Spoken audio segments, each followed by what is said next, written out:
want you to look at something right now. Think of some major goal you want, or maybe it's one you're already working on, and you have experienced a lot of setbacks, a lot of defeats. You've experienced a lot of disappointment. Maybe you've already given up. And maybe you just need a little fire, a little encouragement to get back in the game again. Here's what I want you to look at. There are winners, there are losers, and there are people who have not discovered how to win. And all they need is some coaching. All they need is some help and assistance, just a little support. All they need is some insight or a different strategy, a plan of action to make some adjustments that will open up the key to a whole new future for them, that will give them access to the unlimited power that they have within themselves. That's all that they need. So what I want you to do is think about something you want for you, that's real for you, that's important for you, that will give your life some special meaning and power. And I don't even want you to say, I can do that. I don't want you to assume that. See, 5 years ago, when I started out in this area, I would not have been able to make the mental leap that I would be up to where I am right now. I don't want you to begin to just psych yourself out. No. I want you to be able to say something to yourself that will enable you to maintain a level of integrity with yourself. That when you say this, even when you face tremendous setbacks, it will be a benchmark to keep you in the game, to keep you moving forward and experimenting and readjusting your strategy and your plan of action, continuously looking for ways to win. So what is that something? When you got an idea, you want to move on. You might not have the money. You might not have the education.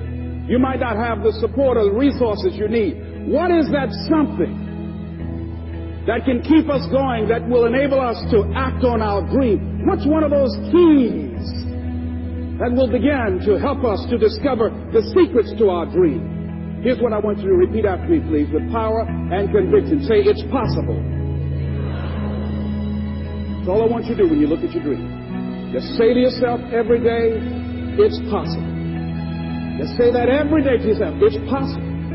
Because what does that do? See, it begins to change your belief system. See, the way in which we operate, ladies and gentlemen, it's a manifestation of what we believe, what's possible for us. Whatever you've done up to this point, all that it really is a duplication, it's a reproduction of what you believe subconsciously that you deserve and what's possible for your life. Most people operate out of their personal history, out of their memory, things they've done, things they've experienced, things they've seen, things that they have observed. What I'm suggesting that you operate out of a larger vision of yourself. I want you to see yourself doing what you want to do, experiencing what you want to experience, having what you want to have, doing what it is that gives your life some meaning and value. Operate out of your imagination, not your memory. Because whenever you look at where you want to go, I'm wanting to warn you, you will have some conversation back here after you go through the data that you've experienced in life saying you can't do it. And so what you want to begin to do is ignore that inner conversation. Well, most people, ladies and gentlemen, when something happens to them, what they do is they begin to believe that that's the way it is. That's the way it's always been. And they can't see the possibility of it being any different. Example. Before April 1954, the common belief, the universal belief, because it had been tried again and again and again and people had failed, the belief was that man was not physically capable of breaking the 4-minute barrier, that he could not run a mile in less than 4 minutes. That was the belief on the planet. It had never been done.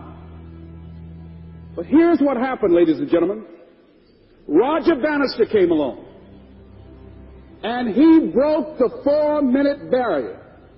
Now, here's what's significant about that. Since that time, up to this day, over 20,000 people have done it, including high school kids. What changed? 20,000 people. What changed? Here's what happened when they got on the track. They knew it had been done.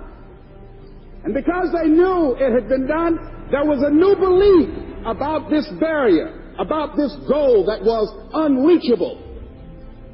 And those 20,000 people got in a race believing, knowing in their heart that someone had done it, that it's possible, that they could do it. And I'm saying that if you know anybody that had some goal, some dream, something they wanted to do, and they did it, then I'm saying that you know in your heart that if someone has done it, then you can do it. It's possible. And that if someone can make their dream become a reality, that it's possible that you can make your dream become reality. And so as you begin to look at where you want to go, beginning to embrace that, it's possible. I'm blessed and highly favored. I've got a lot going for me. I've got some good stuff in me. And it's possible that I can bring my greatness out here in the universe. That I can do what I want to do. It's possible I can write my own book. I can have my own business. I can take the trip and travel around the world. It's possible. I can bounce back from adversity and reinvent my life. It's possible. Regardless of where I am, that things can get better for me. It's possible. I'm thinking about two men right here in Chicago who are fairly successful, similar background, educated. They worked for a corporation for many years, and they were among many people that were laid off. Two guys who were very good friends. One went out looking for a job for several weeks along with the other one, and they faced disappointment and rejection again and again and again. They couldn't find any work, which is the story of many people across this country. One guy stopped. He became discouraged. He stopped going.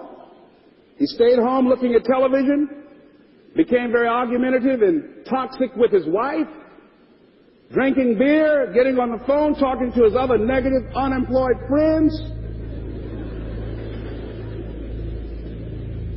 And he just gave up. The other guy kept looking for a job everywhere he could go. Every time he could get an opportunity, kept asking people, networking, checking the newspapers every day. Kept going everywhere he could, trying to find a job. You have too much education. You're overqualified. You won't be here long enough. He kept going. He kept going.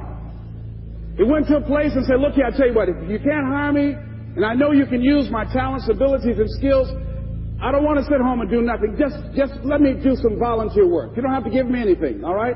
I just want to work. I want to be busy. Guy said, okay, it's on you now, but don't expect me to give you anything. It's okay. This guy came in and worked. He was the first one there. The last one to leave was the best employee there. About 4 weeks later, one of the top managers quit. They were looking for a replacement. Guess who they selected? This other guy. This guy who was volunteering his time. He got the job. What was the difference between the two men? Eyesight and mindsight. Eyesight is judging on what you see. Judging according to appearances. But mindsight is how you interpret what you see. One guy said, it's not possible. It's over. I'm finished. I can't do it. I can't make it. He surrendered. I've faced rejection again and again. I'm not going anymore. There are no jobs out there. But this other guy, he felt that in spite of the no's and rejections, in spite of how bad the economy is, in spite of what the newspapers are saying, that it's possible that somebody somewhere will give me a job. He just kept going, thinking it was possible. And guess what, ladies and gentlemen? That's what we have to do with our dreams.